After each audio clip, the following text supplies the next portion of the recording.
Hello दोस्तों, good morning, नमस्ते, सुप्रभात। कैसे हैं आप सब? आशा करते हैं कि आप सब बहुत ही अच्छे होंगे, मज़े में होंगे।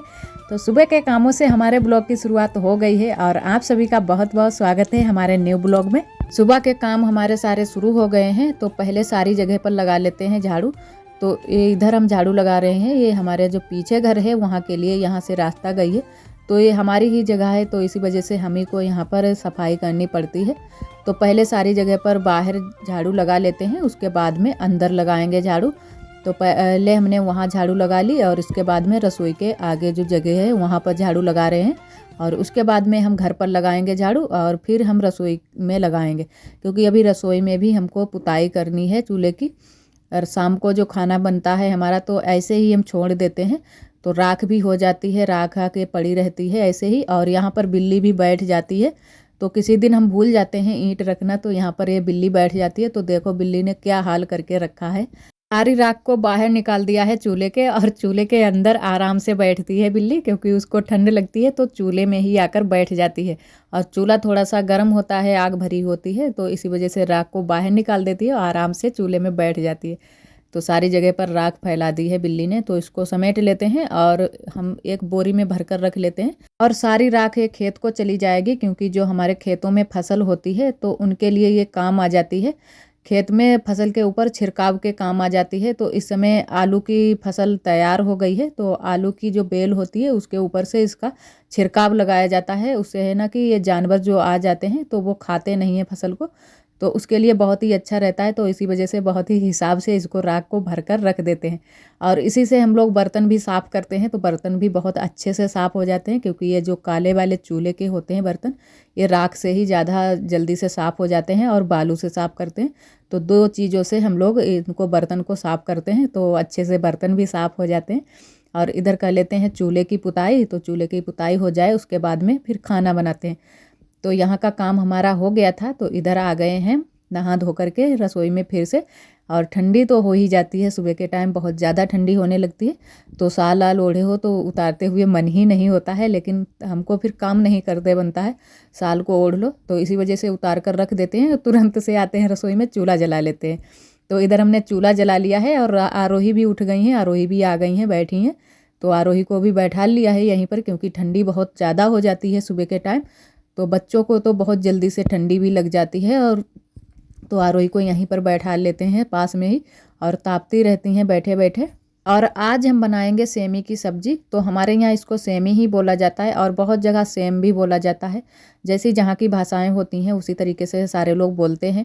तो हमारे यहाँ इसको सेमी बोला जाता है, तो सेमी लेकर आए हैं, और सेमी हमने अच्छे से इसको निपटा लिया है। तो निपटाना इसको हम बोलते हैं, क्योंकि जो इसमें नसें निकलती हैं उसको निपटाना ही बोलते हैं, छीलना तो नहीं बोल सकते हैं, क्योंकि आलू उलू को छीलना बोल सकते हैं, इसको निपटाना ही बोलते हैं हमारे यहाँ।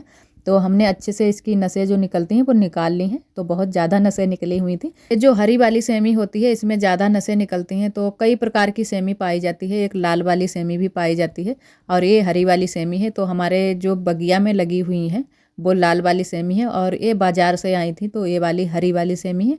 तो कई प्रकार की पाई जाती हैं, बड़ी भी सेमी होती हैं, छोटी सी भी होती हैं। तो जो बड़ी वाली सेमी होती हैं उसको सेम बोला जाता है ज़्यादातर हमारे यहाँ।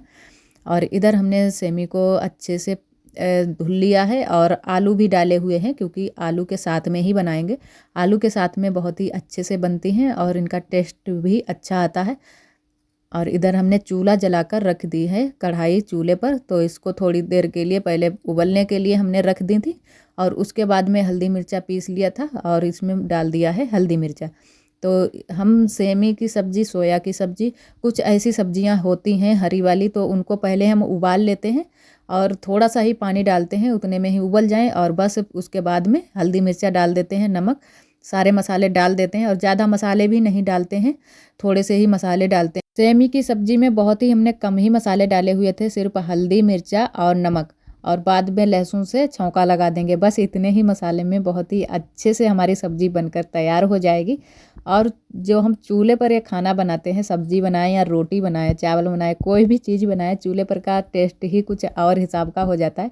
बहुत ही अच्छे से सारी चीज़ें बनती हैं, क्योंकि धीरे धीरे आँच में पकती हैं, तो बहुत ही अच्छे से बनती हैं। सब्जी बनकर हमारी तैयार हो गई है, बिल्कुल भी पानी नहीं रखा है, बिल्कुल सूखी सूखी सी बनाई है सब्जी। और लहसुन भी हमने तब तक छील कर रख लिया है। अब लहसुन से छौंका लगा देंगे, बस हमारी सब्ज़ी बनकर तैयार हो जाएगी। और थोड़ी सी सब्ज़ी हमारी कढ़ाई में थोड़ी सी चपक गई है, क्योंकि सूखा करने के चक्कर में सब्ज़ी हमने ज़्यादा सूखी कर ली है, तो इसी वजह से थोड़ी सी चपक गई है। तो उसको हटा देते हैं और उसके बाद में तेल डालकर लहसुन डालते हैं और छौंका लगा देते हैं सब्ज़ी में। और इधर हमने तैयार कर लिया था तब तक बथुआ, तो बथुआ के पराठे भी बनाएंगे। तो कल बुआ लेकर आई थी बथुआ खेत से, तो हमने कहा चलो ये रखा है, नहीं तो ये ख़राब हो जाएगा, बेकार हो जाएगा, सूख जाएगा, फिर कोई काम का नहीं रहेगा। तो हमने कहा चलो इनके पराठे ही बना लेते हैं। तो सब्जियां आज तो हमारे पास थी, क्योंकि सेमी थी, तो हमने सेमी बना ली हैं। तो ये बथुआ रखा रहेगा, तो हमने कहा इनके पराठे ही बना लेते हैं। तो बथुआ को भी हमने अच्छे से बीन लिया था साथ में ही सेमी के, और इसको काट लिया है, धुलकर काटा है आज। क्योंकि जो बथुआ होता है ना, पहले से ही धुल लेते हैं। बालू वाली जगह पर ये बथुआ उगता है, हमारे यहाँ ज़्यादातर मिलता है। और हमारे यहाँ हर जगह पर बालू ही बालू है, घर पर भी बालू ज़्यादा रहती है और खेत पर भी। तो इसी वजह से इसको पहले से ही अच्छे से धुल लिया है और उसके बाद में हमने काट लिया है, तो काट कर रख लिया है। अब रोटी सेंक लें पहले, उसके बाद में ही हम बथुआ का आटा तैयार करेंगे, तब बथुआ के पराठे बनाएंगे। पहले हम इधर का जो खाना है हमारा, सेमी आलू और रोटी बना लेते हैं, उसके बाद में हम बथुआ के पराठे बनाएंगे। और इधर हमारे सेमियों में छौंका लग गया है, तो बहुत ही अच्छे से हमारी सेमी का कलर भी आया है, थोड़ा सा पीला पीला हो गया है। लेकिन कढ़ाई में बनाओ तो ज़्यादा पीला नहीं हो पाता है, टेस्ट अच्छा आता है, लेकिन काला थोड़ा सा हो जाता है। चाहे कितना भी पीला करके बनाओ, लेकिन टमाटर वमाटर पड़ते हैं, जैसे टमाटर की सब्जी वब्जी बनाओ तो पीला हो जाता है कलर। और जो बाकी की ये सब्जियां बनाओ तो उसमें थोड़ा सा काला काला सा ही हो जाता है कलर। आटा भी हमने तैयार कर लिया है रोटियों के लिए, तो अब सेकेंगे रोटी। तो पहले तो हमने सोचा कि पतली वाली रोटी सेकें, तो फिर हमने कहा नहीं, मोटी वाली रोटी सेकेंगे, क्योंकि सेमी आलू की सब्ज़ी बनाई है। सेमी आलू की सब्ज़ी के साथ में मोटी वाली रोटी ज़्यादा अच्छी लगेगी। तो इसी वजह से हमने जो पत्थन रखा था वो दोबारा से रख दिया है और मोटी वाली रोटी ही बनाएंगे। तो रोटी बनाना हमने शुरू कर दिया है और मोटी वाली रोटी बनाएंगे। और जो ये पतली वाली रोटी होती हैं, इनको बहुत जगह फुलकिया भी बोलते हैं, फुलका भी बोलते हैं। तो हमारे यहाँ ज़्यादातर इनको फुलकिया बोलते हैं, जो पतली वाली रोटी बनती हैं। और बहुत ही कम ही बनाते हैं हम पतली वाली रोटी, वैसे तो मोटी ही बनाते हैं। और सारी सब्जियों के साथ में ज़्यादातर ये मोटी वाली रोटी ही पसंद सारे लोग कर लेते हैं, तो इसी वजह से मोटी ही बना लेते हैं। और जो ये सूखी वाली सब्ज़ी बनती है इसके साथ में, तो कुछ ज़्यादा ही मोटी वाली रोटी अच्छी लगती है, और चूल्हे की ज़्यादा मोटी रोटी अच्छी भी लगती है। तो मोटी रोटी बना लेते हैं, और बहुत ही अच्छे से हमारी रोटी भी बन रही थी। गेहूँ इस समय बीज पर है, तो आटे को थोड़ा सा ढीला ही रखना पड़ता है, तो जो हमारी हाथ से रोटियाँ बनती हैं तो जल्दी से बन जाती हैं। और वैसे अगर ढीला ना रखूँ आटा तो बहुत ही दिक्कत हो जाती है, इनको रोटियों को बढ़ाने में, हाथ से बढ़ाने में बड़ी ही दिक्कत हो जाती है। और इधर हमारी अभी रोटियां सेक रही हैं थोड़ी सी, क्योंकि तावे पर जल्दी से रोटियां हो जाती हैं और सेकने में थोड़ा सा टाइम ज़्यादा लग जाता है जो ये मोटी रोटी होती हैं। और तब तक हम तैयार कर लेते हैं अपने बथुआ का आटा। तो इधर हमने इसमें आटे में डाला है नमक, मिर्चा, धनिया, और जीरा भी पीस लेते हैं उसमें नमक मिर्चे में ही, तो अलग से नहीं डालना पड़ता है। और थोड़ी सी डाल ली है हींग, और इसको बथुआ को मिक्स कर लेते हैं। तो थोड़ा सा ही बथुआ था, इतना ज़्यादा नहीं है, तो थोड़ा सा ही आटा बनाएंगे। और फिर अब हमारा खाना तो जो सब्जी और रोटी बन गई है, और अब लास्ट में हम बनाएंगे बथुआ के पराठे। तो इतनी जल्दी भी नहीं रहेगी, क्योंकि अब जिसको भी भूख लगेगी वो खाने के लिए आ जाएगा, खा लेंगे खाना, और तब तक हम तैयार कर लेंगे ये पराठे भी बथुआ के। तो इधर हम बनाने लगे हैं बथुआ के पराठे, और बहुत ही अच्छे से हमारे बन रहे थे पराठे। तो अब तो हम 2-3 बार बना चुके हैं, तो इसी वजह से कोई दिक्कत नहीं होती है, जल्दी से ही बन जाते हैं। और फर्स्ट टाइम हमने बनाए थे तो थोड़ी सी दिक्कत लग रही थी कि कैसे ये बनेंगे, जो हम एक काट कर बथुआ डालते हैं, क्योंकि हमने कभी ये इस तरीके के नहीं बनाए थे बथुआ वाले पराठे। पहले हम जब भी बनाते थे तो बथुआ को पीस कर ही बनाते थे, पहले उबाल लेते थे, उसके बाद में पीस कर ही हम आटे में मिलाते थे। एक पराठा हमारा बन गया था, तो हमारी ननद का लड़का आ गया था, तो हमने उसको दे दिया है, और उसको खाने में बहुत ही अच्छा लगा था बथुआ का पराठा। और ये जो ननद जी हमारी आई हुई हैं, ये हमारी बड़ी अम्मा की लड़की हैं, तो परिवार की ही हैं, तो इसी वजह से हमारी तो ननद ही हुई हैं।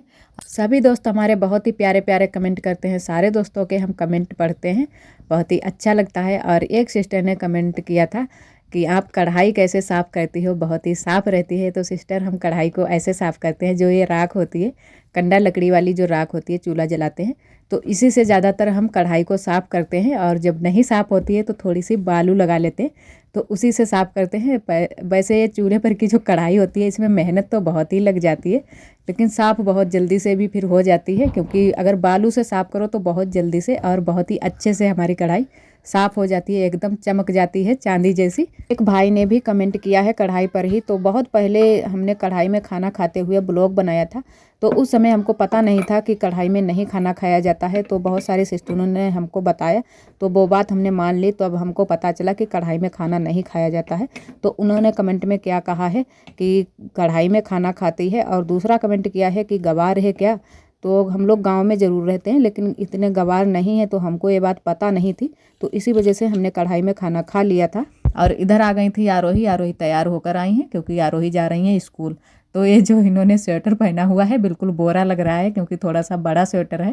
तो छोटा सा स्वेटर इनके पास अब बचा नहीं है, क्योंकि जो भी छोटे छोटे स्वेटर थे वो सारे ख़राब हो गए हैं, और कुछ तो छोटे होने लगे हैं, और कुछ तो हैं जो कि ज़्यादा बड़े हैं। तो ये बड़े बड़े स्वेटर इनके पास रखे हुए हैं। तो इसी वजह से हमने इस समय ठंड के दिनों में ज़्यादा स्वेटर कपड़ों की ज़रूरत पड़ती है, तो इनको बड़े बड़े ही स्वेटर पहनाना शुरू कर दिया है। और वहाँ का सारा काम हमारा हो गया था रसोई का।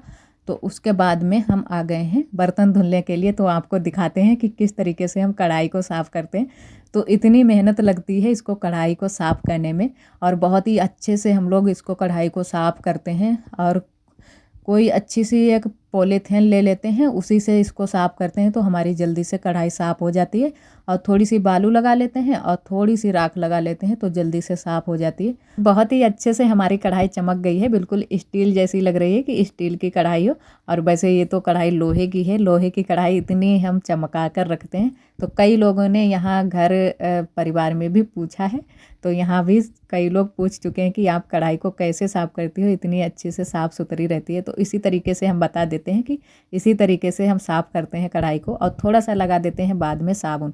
और बाद में ये है कि काले बर्तन धोने के बाद में इनको जो हाथों को है उनको अच्छे से धुलना पड़ता है इस समय, क्योंकि हाथ बहुत जल्दी से ख़राब हो जाते हैं। अगर थोड़ी सी भी काला काला लगा रहे हाथों में तो हाथ फट जाते हैं ठंड में। तो हाथों को बहुत ही अच्छे से इस समय धुलना पड़ता है। और कढ़ाई हमारी बिल्कुल बहुत ही अच्छे से चमक गई है। अब इसको थोड़ा सा धूप में रख देंगे सुखाने के लिए। और आज का ब्लॉग दोस्तों बस यहीं तक। आज का ब्लॉग हमारा कैसा लगा कमेंट में ज़रूर बताना।